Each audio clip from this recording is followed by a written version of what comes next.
पंजाब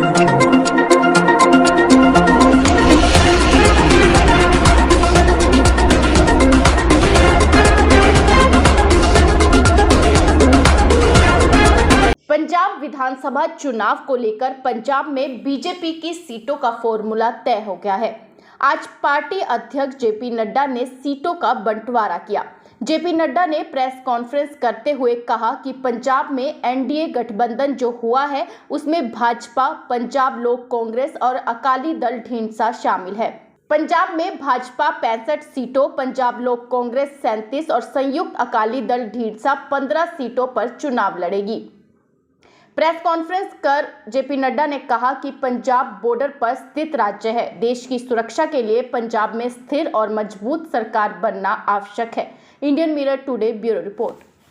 आज हम सब लोग यहाँ पर पंजाब के चुनाव के दृष्टि से जो एनडीए अलायंस हमारा हुआ है वह भारतीय जनता पार्टी, पंजाब लोक कांग्रेस और संयुक्त अकाली दल ढींढसा, हम सब लोग मिलकर के पंजाब के विधानसभा का चुनाव लड़ रहे हैं और ये एनडीए का अलायंस जो हम तीनों लोग मिलकर के लड़ रहे हैं। सीट शेयरिंग के बारे में जैसा अभी गजेंद्र जी ने बताया, एक लंबी प्रक्रिया के बाद और चर्चा के पश्चात हम लोग इस विचार के साथ सहमत हुए हैं और वो मैं ब्रॉडली फिगर्स बता रहा हूँ। 2-3 ऊपर नीचे वो अलायंस और सीट्स को लेकर के तय होगा, लेकिन भारतीय जनता पार्टी 117 सीटों में 65 सीट्स भारतीय जनता पार्टी लड़ेगी। हमारे पंजाब लोक कांग्रेस कैप्टन अमरिंदर सिंह जी के नेतृत्व में 37 सीट्स लड़ेंगी और 15 सीट्स संयुक्त अकाली दल ढींढसा जी के नेतृत्व में लड़ा जाएगा। ये चुनाव, जैसा कि मैंने कहा कि this is the broad figure which I am giving and 1-2 ऊपर नीचे अकॉर्डिंग टू द सीट्स रहेगा। मित्रों, जहां तक चुनाव का सवाल है, ये एनडीए अलायंस इस चुनाव को बहुत ही सीरियसली और बहुत ही महत्वपूर्ण चुनाव है, इस दृष्टि से इसको लेते हैं। हमारे लिए पंजाब स्टेट एक बॉर्डर स्टेट है और बॉर्डर स्टेट के साथ साथ यह देश की सुरक्षा से जुड़ा हुआ प्रदेश है और देश के महत्वपूर्ण सुरक्षा के विषय के लिए पंजाब का स्टेबल रहना और मजबूत सरकार बनना, यह देश की आवश्यकता है, यह प्रदेश की आवश्यकता है। लगभग 600 किलोमीटर का बॉर्डर हमारा पाकिस्तान के साथ लगता है। Right from Pathankot to Fazilka 600 long kilometres का बॉर्डर हमारा पंजाब का पाकिस्तान के साथ लगता है और हमें मालूम है कि पाकिस्तान की हरकतें वेस्ट से हमारे देश के लिए किस तरीके के रहे हैं वो भी हम सबको मालूम है। कैप्टन साहब ने इसका जिक्र भी किया है कई बार और भारतीय जनता पार्टी तो राष्ट्रीयता के विषय को लेकर के हमेशा आगे बढ़ती रही है। तो हम लोगों ने वहां पर जो देखा है, एक तो ड्रग्स की स्मगलिंग, आर्म्स की स्मगलिंग, एम्यूनिशंस की स्मगलिंग और सोफिस्टिकेटेड वेपन्स को स्मगल करने का काम तो पाकिस्तान की ओर से हमेशा यहां भेजने का काम, इस तरीके का प्रयास, कुत्सित प्रयास चलता रहता है। साथ ही साथ ड्रोन्स के मदद से यहां ड्रग्स, एम्यूनिशन, इसको भी पहुंचाने की कोशिश, एक कुत्सित प्रयास चलती रहती है। इसलिए security is a very important issue as far as Punjab election is concern. इसको हमको ध्यान में रखना चाहिए। हम सबको मालूम है कि हमारे देश के प्रधानमंत्री मोदी जी के विजनरी और डायनेमिक लीडरशिप में देश बहुत तीव्र गति से आगे बढ़ रहा है और देश एक तरीके से लीप्स एंड बाउंड में आगे बढ़ रहा है, छलांग लगाता हुआ आगे बढ़ रहा है हर दृष्टि से। उसको डिरेल करने का कुत्सित प्रयास देश विरोधी ताकतें करती हैं और उस डिरेलमेंट में पंजाब के थ्रू एक्टिविटी हो, वेस्टर्न बॉर्डर पर एक्टिविटी हो, यह देश विरोधी ताकतों की हमेशा मंशा रहती है।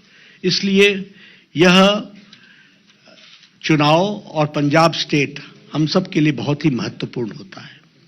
जहां तक इलेक्शन का सवाल है, this NDA alliance does not only see as a change of regime, यह सिर्फ सत्ता परिवर्तन का ही माध्यम हम नहीं मान रहे इसको। यह कोई सरकार बदलना ही इसका उद्देश्य नहीं है। यह चुनाव आने वाली पीढ़ियों को सुरक्षित करने के लिए और पंजाब को स्टेबिलिटी देने का चुनाव है। और भारत, ये अलायंस जो हमारी है, वो उसको उसी तरीके से देख रही है। अगर पंजाब स्टेबल होता है तो और सेफ होता है तो देश सुरक्षित रहता है। और जहां तक पंजाब का सवाल है, पंजाब ने देश को जो दिया है और जिस तरीके से लीडरशिप दी है, वह हमेशा सराहनीय रही है। अगर हम पंजाब की बात करें, डिफेंस में the contribution of Punjab can never be forgotten, कभी हम भूल नहीं सकते हैं। देश की सुरक्षा में जिस तरीके से पंजाब के लोगों ने अपने आप को बलिदान दिया है डिफेंस की दृष्टि से, उसी तरीके से फूड सिक्योरिटी की दृष्टि से भी देखा जाए तो पंजाब ने जो लीडरशिप दी है उसको भी देश याद रखता है। और उस फूड सिक्योरिटी ने देश को बहुत बड़ी ताकत दी है। पंजाब ने हमेशा हमारे आशाओं को पूरा किया है। It has always fulfilled the expectations of the people of the country.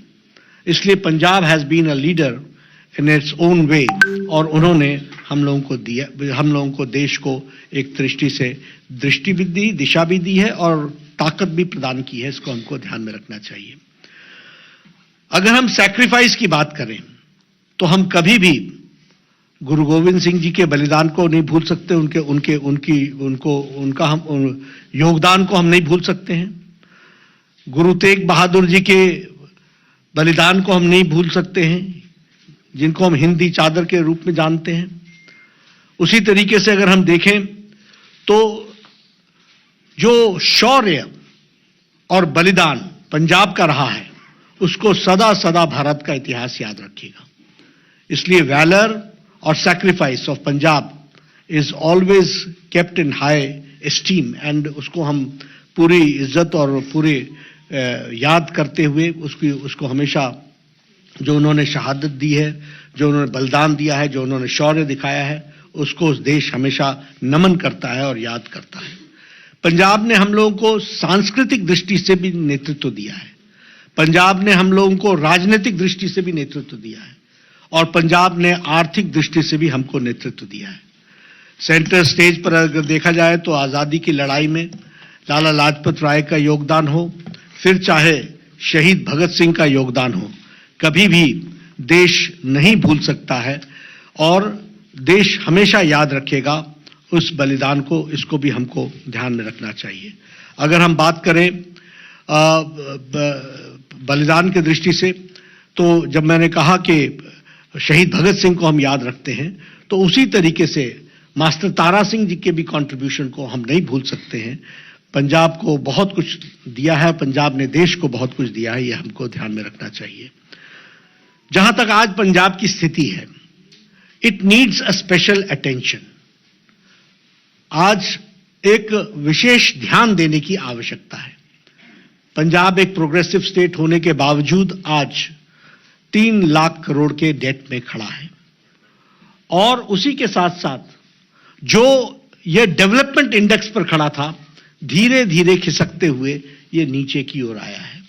और इसीलिए इस स्टेट को आर्थिक दृष्टि से सबल बनाना, सफल बनाना और ठीक दृष्टि से आगे ले जाना, यह हम सब की जिम्मेवारी होती है। और एनडीए अलायंस का यह उद्देश्य रहेगा to bring back Punjab on track, और उसको फिर से गति के साथ आगे बढ़ाने के लिए एक सिंसियर एफर्ट किया जाए। और इसके लिए सेंटर स्टेट रिलेशनशिप स्टेबिलिटी के लिए भी और सेफ्टी के लिए और सिक्योरिटी के लिए यह भी बहुत आवश्यक है। इसको हमको ध्यान में रखना चाहिए। प्रधानमंत्री नरेंद्र मोदी जी का पंजाब के प्रति एक विशेष लगाव, एक विशेष प्यार, एक विशेष प्रेम, a type of bonding with Punjab prime minister Modi ji का है, यह हम सब लोग जानते हैं। और फिर मैं ये कहने के लिए नहीं कह रहा हूं, अभी आपने देखा होगा 26 तारीख को, 26 दिसंबर को वीर बाल दिवस के रूप में मनाना और हमारे गुरु गोविंद सिंह जी के शहजादे बाबा जोरावर सिंह, शहजादे बाबा फतेह सिंह, उनकी शहादत को याद करते हुए 26 दिसंबर को वीर बाल दिवस के रूप में मनाना, यह बताता है कि पंजाब ने जो सैक्रिफाइस किया है उसको प्रधानमंत्री जी किस तरीके से देश के साथ, बाल दिवस के साथ उसको जोड़ करके देखते हैं, वो हम सबके ध्यान में आता है। जो काम मोदी जी ने सिख भाइयों के लिए किया है, it is a matter of pride for all of us, कि वो काम जो बड़े लंबे समय से लंबित थे, उन कामों को पूरा करने का काम मोदी जी ने किया है। And again I will narrate, अगर FCRA का प्रतिबंध हरमंदिर साहब से हटा है और आज FCRA के बाहर हम के प्रतिबंध न लगने के कारण जो फॉरेन कंट्रीब्यूशन हरमंदिर साहब को मिल सकता है, इसका भी फैसला प्रधानमंत्री मोदी जी ने लिया। उसी तरीके से लंगर पर GST टैक्स हटाना, यह एक बहुत बड़ा फैसला है और इस GST टैक्स के IGST टैक्स, GST टैक्स, इसको हटाने का काम भी किया है। उसी तरीके से करतारपुर कॉरिडोर साहब, हम सब लोग जानते हैं, कैप्टन साहब जानते हैं, ढींडसा जी जानते हैं, लंबे समय से ये डिमांड चली आ रही थी कि करतारपुर साहिब कॉरिडोर बने और डेरा बाबा नानक गुरुद्वारा गुरदासपुर से और एक कॉरिडोर की दृष्टि से वहां हम चाह सके इसकी योजना बने। 120 करोड़ रुपीस खर्च करके इस काम को भी किया गया। उसी तरीके से सुल्तानपुर लोधी रेलवे स्टेशन को मॉडर्नाइज किया गया, स्पेशल ट्रेन चलाई गई। सिख के दृष्टि से जो हमारे इंटरफेथ स्टडीज है उसको भी बढ़ावा दिया गया है और national institute for interfaith studies, इसका भी एक चेयर गुरु नानक देव यूनिवर्सिटी में एस्टैब्लिश की गई ताकि उस पर रिसर्च हो सके, ज्यादा से ज्यादा लोग इसके साथ जुड़ सके। उसी तरीके से ये जो हमारा प्रकाश पर्व था, गुरु गोविंद सिंह जी का 350वां प्रकाश पर्व, वह भी बड़े धूमधाम से प्रधानमंत्री मोदी जी के नेतृत्व में मनाया गया और जामनगर में 750 बेडेड हॉस्पिटल भी देश को डेडिकेट हुआ है, यह भी हम जानते हैं। उसी तरीके से फिर चाहे वो जलियांवाला बाग का जीर्णोद्धार का विषय हो और उसको मॉडर्नाइज करके उसमें लाइट एंड साउंड प्रोग्राम को करने की बात हो, वहां से लेकर के ये जो हमारे सिख भाइयों को लंबे समय तक ब्लैकलिस्ट किया हुआ था, उनको ब्लैकलिस्ट से भी उसको ब्लैकलिस्ट से हटाना, यह काम भी एक लंबे समय से ये डिमांड चली आ रही थी, इसको भी पूरा किया है। तो प्रधानमंत्री मोदी जी ने इसको पूरा किया है। This we should all remember. उसी तरीके से हम दिल्ली में बैठे हैं, यहां बहुत लोग जानते हैं 1984 का रायट सिख के ऊपर जो जिस तरीके से अटैक हुआ था और मैसेकर हुआ था, उस पर भी 1984 में इतने लंबे समय से जो न्याय के मिलना चाहिए था, वो न्याय नहीं मिल पा रहा था। प्रधानमंत्री मोदी जी ने SIT बैठा करके और जो हमारे विक्टिम्स थे उनको उनके आंसू पोंछने का काम किया और जो दंदना करके दिल्ली में घूम रहे थे, आज वो तिहाड़ जेल में हैं, उनको अंदर डालने का भी काम किया है, तो वो प्रधानमंत्री मोदी जी ने किया है। ये हम सबको समझना चाहिए। मित्रों, पंजाब के बारे में हम सबका कंसर्न है और कैप्टन अमरिंदर सिंह जी ने उस बात को कहा भी है। बॉर्डर स्टेट है, सिक्योरिटी का इशू है और जिस तरीके से लोग सिक्योरिटी के इश्यूज के साथ खिलवाड़ करते हैं, उसको हम डिनाउंस भी करते हैं और देश को सिक्योर करने के लिए पंजाब स्टेबल रहे, सेफ रहे, इसकी आवश्यकता है। हम यह भी जानते हैं कि माफिया राज ने, एक तरीके से माफिया ने पंजाब को कई दृष्टि से खोखला किया है। आज land mafia, sand mafia, drug mafia, ये सब लोग वहां पर एक तरीके से पंजाब को अंदर से खोखला करने का काम कर रहे हैं और इसलिए हम ये अलायंस ये कमिटमेंट के साथ आगे बढ़ता है कि हम इस माफिया राज को समाप्त करेंगे, ड्रग माफिया को नस्तो नाबूद करेंगे, लैंड माफिया, खनन माफिया, सैंड माफिया, ये जितने माफियाज हैं इनको हम बुक्स में लाएंगे और इनके खिलाफ एक्शन लेंगे, यह भी हम विश्वास दिलाते हैं। और इसके साथ साथ हमारी नीति जो भारतीय जनता पार्टी राष्ट्रीयता से ओतप्रोत है, उसी तरीके से पंजाब लोक कांग्रेस ने हमेशा सिक्योरिटी को इशू माना है और उसी तरीके से ढींसा साहब ने भी सिक्योरिटी को इशू माना है। इसलिए zero tolerance against terrorism. Haryana Himachal की खबरों को जानने के लिए चैनल को सब्सक्राइब